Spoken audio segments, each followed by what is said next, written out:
Semana que acaba, semana que começa. A semana que terminou foi uma semana caracterizada por uma liquidez mais reduzida, com os Estados Unidos de fora no Thanksgiving Day de quinta-feira e na sexta-feira, a Black Friday, a ter os Estados Unidos a meio gás, ou seja, só com meia sessão.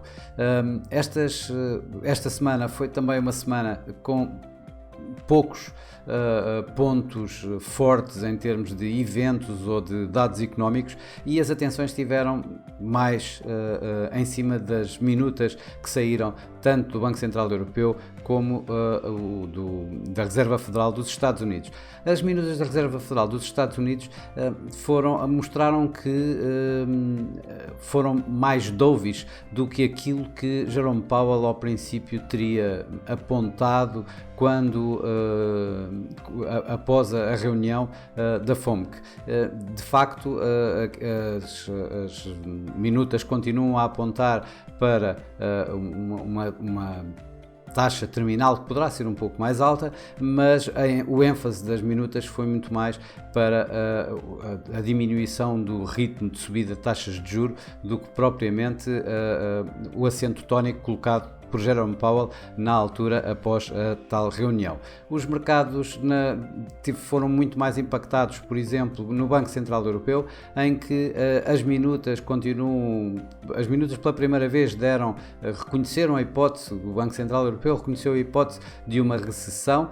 mas ainda assim preocupa-se muito mais com a inflação do que propriamente com a situação do crescimento económico, e isso também foi visto, ou ouvido, melhor dizendo, nos vários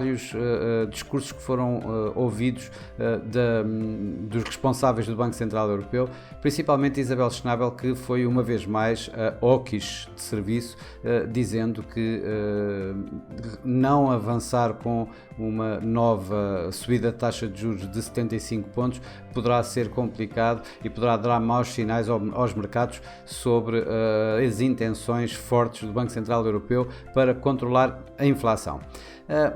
Os mercados também estiveram bastante preocupados com a situação da China, com a Covid da China, em que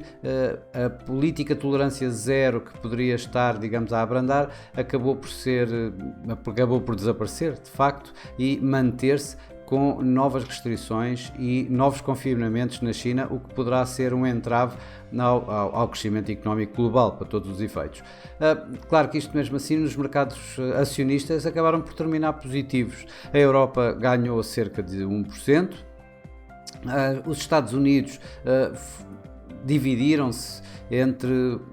um Nasdaq a ganhar 0,7% e o Dow Jones, portanto, empresas de crescimento a ganharem, empresas de valor a ganharem cerca de 1,7%. E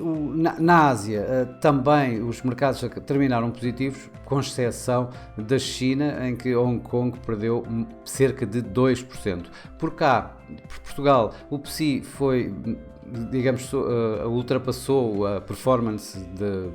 dos seus pares, nomeadamente na Europa, terminando a ganhar à volta de 1,9%, cerca de 2%, portanto, com a Navigator na frente a ganhar 5,9% e os CTT, os Correios de Portugal, a caírem cerca de 1,8%. Também quem perdeu, e perdeu bastante, foi o petróleo esta semana, que recuou cerca de 4%, isto em receios exatamente da situação da Covid na China, que possa levar a uma diminuição da procura de combustível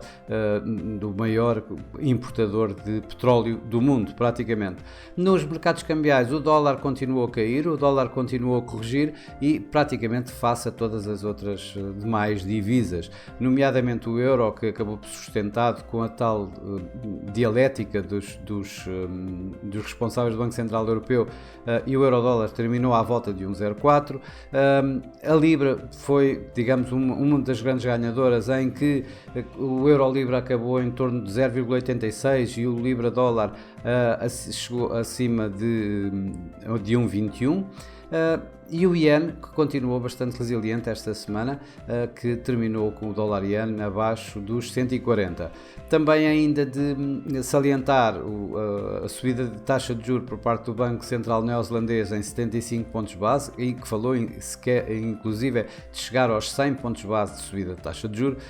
e isso foi dar aqui assim novo impulso ao dólar neozelandês, que acabou a semana a negociar face ao dólar a 0,62. Esta semana que vai entrar, as preocupações também vão estar, ou as atenções dos mercados vão estar essencialmente nos dados económicos, na inflação na Europa e nos non-farm payrolls nos Estados Unidos. Não vai ser uma semana também com muitos eventos para já conhecidos. Começamos nesta época festiva com liquidez mais reduzida e portanto com o fim do ano quase a aproximar-se, e os mercados vão estar obviamente uma vez mais bastante atentos a sinais que possam dar alguma pista para o que vai suceder nas próximas reuniões no Banco Central Europeu e no do Fed nas próximas semanas.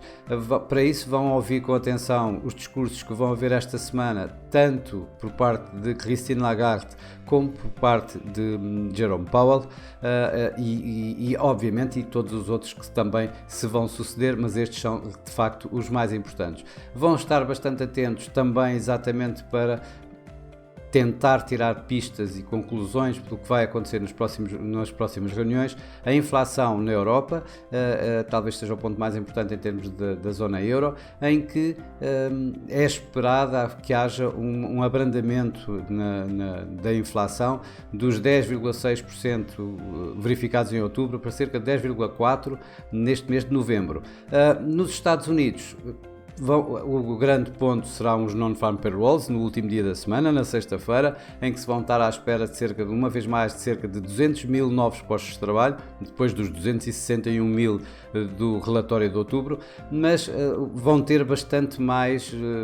os mercados vão ter bastante mais com que olhar durante esta semana, porque além disso vamos ter, por exemplo, o indicador preferido do Fed para a inflação, o Core PCE Price Index, em que também se espera que haja um abrandamento da subida dos preços de 0,5% para 0,3%. Estamos a falar de níveis mensais. Estamos também à espera do ISM Manufacturing, portanto, ou seja, do tecido empresarial manufatureiro, pelo ISM, que deverá cair abaixo da linha de 50 pela primeira vez já há algum tempo. E ainda temos os dados da JOLTS, ou seja, do mercado de recrutamento, em que as vagas de emprego poderão cair, ainda assim a continuar bastante elevadas e em bastante maior número do que os inscritos no desemprego, embora isso vá tender um pouco a baixar na medida em que cada vez há mais despedimentos, e isso nós tivemos vindo a verificar durante a última semana. E além disso ainda temos dados do setor imobiliário, que obviamente também o Fed estará a olhar com atenção, e portanto os mercados também estão a ver mais pistas sobre o que poderá suceder nas próximas reuniões. Para já é tudo, uma boa semana, bons negócios, e para a semana cá estaremos novamente. Até lá!